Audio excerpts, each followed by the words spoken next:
Hi, Tass. Hey. Hey. You seem lost. Yeah, I didn't come up with like an announcer intro for this episode because it's like a new episode of the Cavaliers. Oh. Welcome back to Cryptoid Cavaliers. Saturday morning. Except it's Wednesday if you're listening to this when it comes out. It's Wednesday morning. Off mic, we leveled up.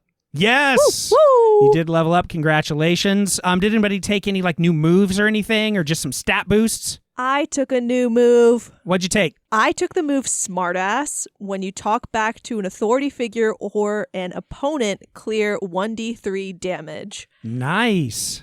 I just thought that would be kind of fun. Yeah, you just want to talk smack to me. Yeah, I just want to bully you, Tass. That's fair. You're leaving money on the table. That's what you were doing the whole last I know. episode. So we gotta get bonuses for it if it's gonna keep happening. Exactly. Anybody else? I am 1 point cooler, so rather than being a -2, I'm now a -1. So Whoa. just a little bit cooler. Nice. And as her soulmate, I also went 1 up from weird. I was -2, and now I'm -1 weird. Nice. Whoa, what's this about soulmates? Hold on. Time out. We used to date, and now we're picking the same power-ups without even like talking to each other about it. So it's just like a lot. It's kind of crazy. Am It's I emotional. in the cuck chair at this table? Yeah. You are on your own side of the table. I am It's true. Yeah. all by myself. And I'm A staring lonely at island. you two specifically. Yeah. Art Oh my imitates God. life. And I took a move that if my one-liner includes technobabble or a nerdy reference, I gain an additional attitude. Hell Oh, yeah. nice. Oh, whoa. Swimming in it. Right? I Power have to make leveling. additional squares. You're an additional square. Oh, got him.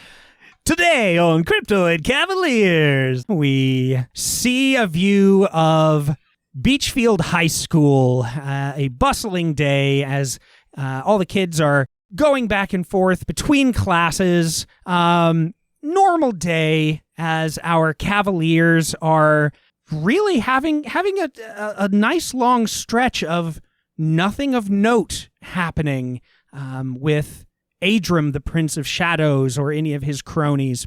It gets to the end of this day, the bell rings, and everyone starts to leave excitedly for the day. Tess, as you're walking out of class, the history teacher pops over very excitedly, Mr. Pembleton, and he pulls you aside.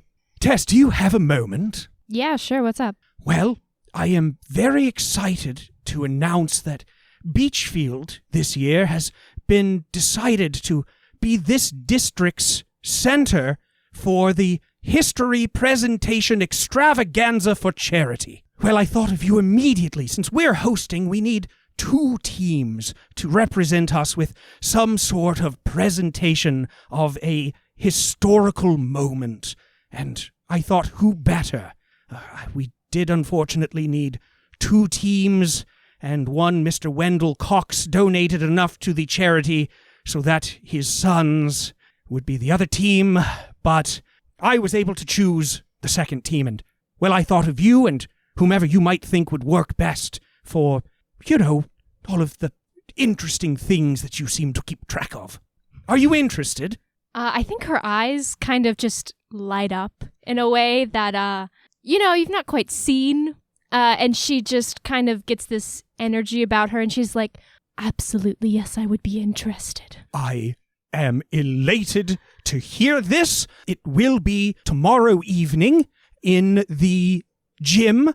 We have the stage set up since we are hosting. We get both of our teams to have the spots of honor up on the stage at the end of the gym, and the other few schools will be kind of sprinkled around the area on the gym floor. So the other students will be through here starting, here in about a half an hour as they bring their materials to begin building their presentations. So, yes, one solid day and we'll get this thing going. Okay. You said building presentations. Oh, so yes. What does that entail? Like we're building things? Oh, yes, this is a presentation.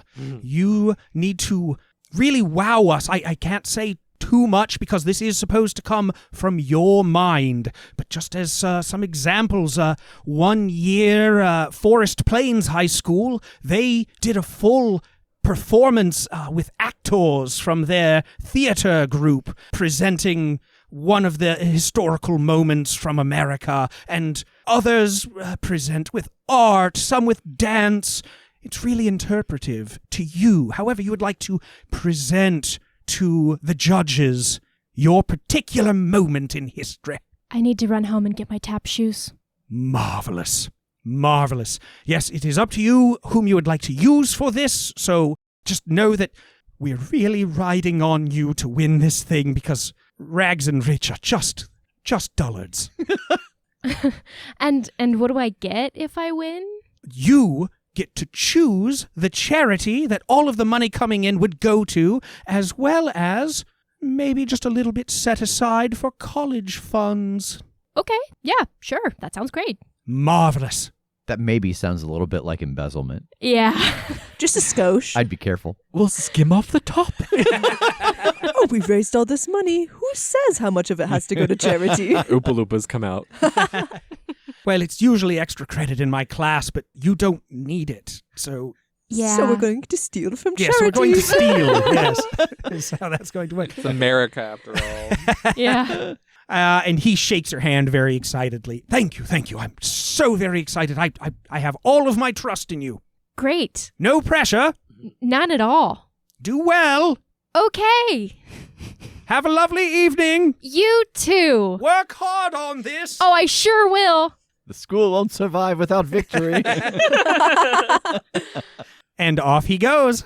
Guys, have I got a proposition for you? Are we back at the hangout at this point? Sure, yeah. Yeah. Yeah, we're in the Spirit Halloween. I look up from the register. What's that? Okay, so I was approached by Mr. Pembleton about this big fancy history presentation thing that's going to happen at the school tomorrow night. And I was asked to give a presentation, and I would love if all of you, being my only friends, would be in the presentation with me. Presentation about what? History. That's a very broad topic. Okay, so I do have something in mind. I mean, I'm willing to take suggestions, but if I may, I was maybe thinking of, have you ever heard of the Dyatlov Pass incident? No, I haven't. No, I can't say that I have. Okay, it was in Russia where there was these 9 skiers that died in the middle of the night unexpectedly, and people think it could be a Yeti or it could be military testing, but it was really cool. 1969, 59. Checks notes. In the back, you hear Judd go, nice. Oh. If it's tomorrow, then sure. I mean, I guess I could help out. Whatevs. I mean, it's really short notice. It's just we're just putting on this presentation by ourselves just for fun, or what's the? Yeah, there's a lot riding on this. Apparently, the school's gonna go down or something if we don't do this. Oh. Also, the Cox guys are in it too. Can you They're say the more other words? team. Could you be more clear? Excited. Okay, so Wendell Cox's children, Rags and Rich, are also going to be in this competition. They're the other team. Oh, I'm in. From our school. How did they even get in? Yeah, so he bought in. Oh. You know. What's up, nerds? And you all God. turn to look, and Rags and Rich are just leaning on the the frame of the entrance to Spirit. Rags is just kind of, punching into his fist while Rich just leans there with his arms crossed over his very prim little vest. What, Wendell? No, Wendell. You're not Wendell. Who's Wendell? Their dad. Oh, yeah. That's right. I know you're named after your dad. That's why you go by that nickname. Shut up, nerd. Yeah, Nobody knows that that's true. Yeah, and I know you're named after your mom. He perks up as if he's ready to dispute it, and then just resets his glasses a little bit and just settles back into place. What do you two want? You both know you're not allowed around here anymore ever since the restraining order. Look, we're here to patronize this place, okay? What do you not want to make any money? Tell us what you want and stand on the outside of the store. You can't come in. All right. We need a couple of sailor costumes. Like the 7 Seas, I'm just on a boat with my white little outfit on. Yeah, not like pirates or nothing. All right, fine. Don't skimp. We want the nice ones, not that like plastic stuff for kids. I go and tell Judd what they need. Is there like, okay, so for this costume, is there like a time period that you're looking for the sailors? They both start to answer and then seem to think really hard about it. And they like lean together and start whispering. And then they break out of it and turn back like early 1900, I think. Probably. The Titanic. Mhm, That's what I was thinking. No. That's like the most basic tragedy, just so you know. You're the most basic tragedy. Okay, can you get a point of attitude? I was gonna say, my God. Got your ass. Oh my God. Man. I think I go down and cool again. While this is happening, can I go to where Judd is? Sure. Okay, Judd, I need you to walk with me here on this. Yeah, what's going on? Can I be the one to deliver their costumes to them? Oh, I don't care like even the tiniest bit. This is incredible. I love also not caring about things. Can you get me like the smallest costumes that you have? Totally, yeah. And he rummages through and grabs a few things and hands them over. Judd, you are just like, I don't say this a lot. You're like probably the coolest adult that I'm acquainted with. He puts a hand on your shoulder. I know this. So I'm going to go now. All right, Godspeed. I'll be in the back with my girlfriend, Mary. Oh. And before walking back to everyone, can I duck in one of the like aisles and try to like fuck with the costume? Sure, what are you trying to do? I want to rip the seams as subtly as I can in like the crotch of the pants so that they'll split when they go and do their presentation, hypothetically. I love it. I'm going to say, let's make some drama here. And I think you need to roll that with sharp to be able to get the right seams at the right place so that they're not necessarily noticeable, but will still rip. In the background, while Murph is doing that, we hear like tss, tss, tss, tss, tss, and the camera just pans over and we see that Sebastian is there with his full bear costume from last episode, and he's got a bunch of cans of the temporary white hairspray, and he's painting the bear white. Oh my God. He heard Yeti. Oh, nice. Incredible. Sensational. That's amazing. That's going to be a 5. Oh, no. Well, the good news is you gain an attitude, Woo! and you're pretty sure you've got this set the way you like it before you pop out to present these to the boys. I'll throw them at them. You can like go away now. Thanks, nerds. We'll see you tomorrow when you totally beef it on the presentation. Spell nepotism right now. And shut up, nerds. Exactly. And they wander off. So what are we doing to compete with their sailor number? Well, I have like 4 musical numbers already planned. So how are you at learning choreography? I'm great at it. That's like, I mean, it's, you know, if we want to do something kind of contemporary that a lot of people don't really do that much and a lot of bold decisions, then I think that I could do that. My martial arts training lends really well to dancing. Oh, perfect. I've been making a Yeti costume. That's perfect. Oh my gosh, I love it. Does the Yeti have to dance a lot? I mean, like, do you want to dance? I'm more of a mover than a dancer. Okay, we can work with that. Do you guys need like any props or anything? Well, we need 9 sets of skis. Oh, skis. And he like goes over and he leans on one of the display racks and part of it buckles, and he just looks at that and just grabs it, and like pulling a sheet from a table, he just pulls the little metal slip that is the base of the shelf off. Is this about long enough?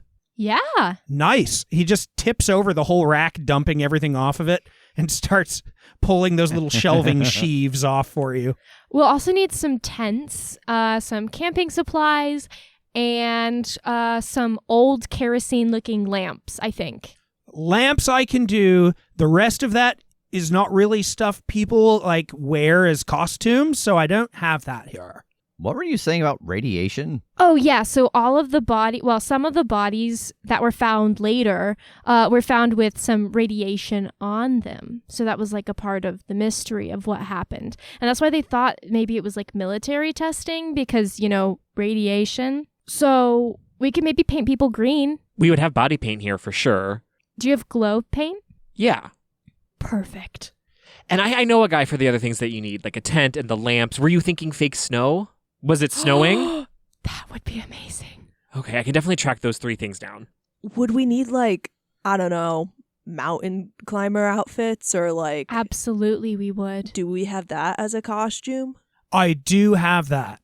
I also have a smoke machine if you want to, irradiate the crowd, you know what I'm saying? Of course we want your smoke machine. Okay. Is it just Judd in front of a box fan? Yes, it is. Yes, it is. He's just taking long drags on a cigarette. Literally. So I'm kind of stuck on the plot here. Are we telling the story of this is how it might have happened? Or maybe this is how it happened? Or are you going to tell them how it happened? Does that question make sense? What if we presented the different options? We give the story up till then that there were these 9 cross-country skiers that went on this travel in the Ural Mountains in Russia, and then something happened in the middle of the night. They cut through their tents in their camp, and then it could have been a Yeti. It could have been testing. It We could do have it like been nuclear. Clue. Like we just Yes. keep showing them, and then they get to vote. Judd very slowly leans over to Murph. I don't remember there being a Yeti on the Titanic. Well, they don't talk about it, you see. It's because they were trying to transport it to America to be in a zoo. Oh, and then it jumped off onto the iceberg. Yeah, exactly. Totally. So radiation from military testing, killed by a Yeah. Yeti. Uh-huh. Was that it? Oh, avalanche. Avalanche. Breakdancing avalanche. Absolute. Can I get a slingshot here? Well, like a fake one. They're not very good, but yeah. Okay. What about some prop boulders? He looks around. He grabs a cardboard box from the back that's emptied out of all of the costumes and starts spray painting it gray. I think I could be a breakdancing avalanche. Perfect. As you're all having this conversation, Judd goes to the back and he's emptying out a few more boxes, getting out some more paint, and you all feel the pulse from your crystal keys. Oh, no. I pick it up like a phone. Hello? Cavaliers, are you under attack at this moment?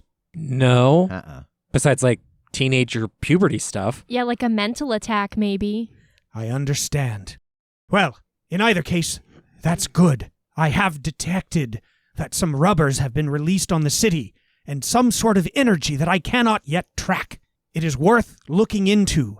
It seems that something is happening at the local library. I mean, I could go see what's going on if you want to work on your presentation. I mean, that's, I don't want to send you alone, though. That sounds like those guys aren't that dangerous, but they're kind of dangerous. And we're a team. Let's go together, make quick work of it, and then we'll come back and finish our assignment. Yeah. Okay. It's just I'm really tough and brave, so And we get that, and we're so appreciative of that. It's just, it's an option. Do you want to do a quick little move right now for us, just real quick? Show me what you got. Come on. Murph will kind of begrudgingly do a standing somersault and then kind of roll and jump onto their feet. Phenomenal, man. Wow. Anyway, should we go check out the library or whatever? Totally. I'll send you there right away. Oh, we can walk. And there's bright flashes as you're teleported through the air and land in front of the library. As you do, you're off to the side amidst some of the trees in the little park-like area just outside, and you see ahead that the front doors are wide open. There are sheaves of paper floating out as if some sort of disturbance has burst through here. You're seeing people run out of the building, kind of confusedly and yelling in terror. I think I want to try to grab somebody who's running away and ask them how many did they see in there. See if I can get a quantity of how many rubbers are inside. You stop this woman that's running out, and she looks kind of wild-eyed, and she startles a bit as you grab her shoulder. I don't know. I don't remember what I saw in there, only that I'm terrified. What's going on? You don't remember anything that sent you running out of the library? You don't remember it at all? I do. I remember seeing something, and I was scared, and I don't remember. Huh. Should we shield our eyes before we go inside, do you think? I mean, that's not very conducive to seeing what's happening. Thank you. Thank you for the teamwork. Well, no, our helmets. Surely our helmets would that visor would protect us, right? But are we just putting on the helmet and then like leaving our body just out? Oh, wait, yeah, we should put on our costumes, shouldn't we? Should we morph? Well, Should we go in some bushes before we morph? let's look inside and see what's there. I don't know that the helmets would protect us from any potential energy coming into them because light passes through them, unless we can distinguish that it's like, reflective, and so it shoots it back at whatever might be happening. This is why we keep him around. That indignant little sound. So yeah, run up the stairs to the library and go inside. Absolutely. You're like running through a little crowd of people that are all still spilling out, and they also have sort of wild eyes. They just seem confused. But you pop around the corner looking at the main stretch open into the greater open area of the library here in the middle, and you absolutely see 4 of these rubbers like running back and forth, and they're picking up stacks of books, huge stacks off of the wall, and running towards the back of the building, like around some of the bookshelves, and then will appear again and grab a few more. And you're just seeing what has to be the last vestiges of the people that were here just trying to get out. And one person at sort of the little desk up front where the workers would be, this older gentleman that is just sitting down in a chair, his eyes wide, his jaw kind of slack, and he's watching all of this happen in utter confusion. I want to try to trip one of the rubbers and see what books they're stealing. I think this is going to be a kick some butt. 7. 7, okay. Take something from the target. They're books. Absolutely. Give me your books, nerds. Oh, it's so nice to be on the other end of that for once. You're able to trip it, and it goes rolling off to the side, and the books drop right in front of you. And you look down at the books, and you see that they're actually like fairly new. They look like they're various books about the geography and history of this area. And as you kind of take that in, that realization of like, that's an interesting pick, you see that the rubber has jumped up. He's stood, and he's clapped his rubbery hands together, and he's started like, not quite clapping, but like mushing them together, and it's making this shrill, rubbery squeak sound. And all of the other rubbers in view here stop what they're doing, set their books down, and turn towards you. Not only do they stop and look at you, but you hear something distantly, like back behind the bookshelves, making more noise. The rest of you, are you staying outside? Are you waiting to hear back from Sebastian? I think I'm going to head in. I think I'm going to look at the old guy at the desk and just say, excuse me, sir, what's happening? Well, little lady, I'd love to tell you, but I don't even know my own name. Oh, wonderful. Yep. Does he have a name tag on? He does. What's it say? Clark. Your name's Clark, by the way, buddy. I'm gonna take you at your word. And he just keeps kind of looking at everything happening with this blank interest, sort of. Okay. I'm going to help him out of his chair and just kind of push him towards the door. I like the look of that outside, and he just sort of goes that direction. Like, should we go and check it out, or should we just keep hanging out here. Yes, we have to go in as a team. Again, we are a team. I really feel like you're not grasping. It's just like, I kind of like to do my own thing, you know? Okay, that's fine. Do your own thing, fighting the same people that we are fighting. I kind of like being just like a lone wolf. Okay. Look, Murph, I'm going to go in there and I'm going to protect our friends, and you can decide to join us or not. I'm going to really leave this up to you. It's really got to be your decision. And I just take off. Dawson, you pop up around the corner as this older gentleman is shambling past you. And when you look in, you see 4 rubbers just stepping closer and closer to Sebastian, closing in on him from all sides. I want to pick up the nearest book to me and try to like boomerang throw it towards them. I love it. Roll kick some butt. 4. With surprising grace, it turns, catches the book out in front of it, does a spin, and hucks it back. It smacks you square between the eyes. Oh, my nose! And you take 1 point of damage. Murph, what are you doing? I climb into a tree and morph, and then just jump out in my morph. All right, well, hey, we got to hear it. Vermilion squonk. Boof! And you are morphed. And then I'll kind of do a series of somersaults into the library. Hell yeah. You see this all laid out before you. These now 3 rubbers closing in on Sebastian while 1 is facing down Dawson. Tass is behind the desk. Sebastian, what are you doing? I am going to morph as well. That I see the 3 of them approaching me. Okay. Violet Yeti. Boof. And then as I change, sorry, gents, there's a new librarian in town, and you're loaded with overdue fees. Oh, yeah. Oh. And I'm gonna hit one. Do it, but not before marking an attitude. Oh, that's a 6. Oh, no. What were you doing? What were you going to jump in to do to hurt them? I was gonna like swat books at them, Jackie Chan style. Like, ta-ta-ta-ta-ta. That's amazing. As you jump forward to one of these stacks trying to start hucking them, the books are flying through the air as you feel this bizarre pressure change.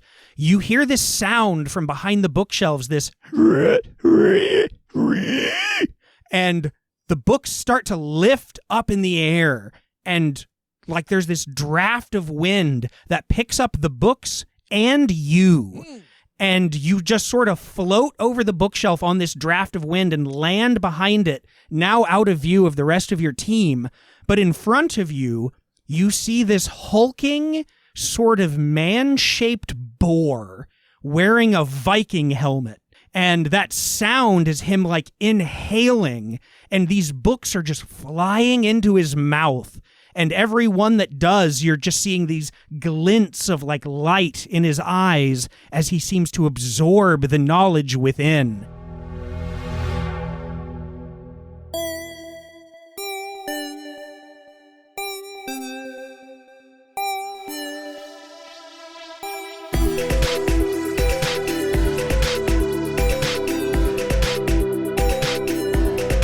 The Crit Show is a Crit Show Studios production, edited and produced by Brandon Wentz with music by Jake Purley. You can find more information about us at thecritshowpodcast.com. To keep up to date with upcoming live shows, contests, and other special events, follow us at The Crit Show on Facebook, Instagram, and Twitter. For even more weekly content, join us at patreon.com/thecritShow.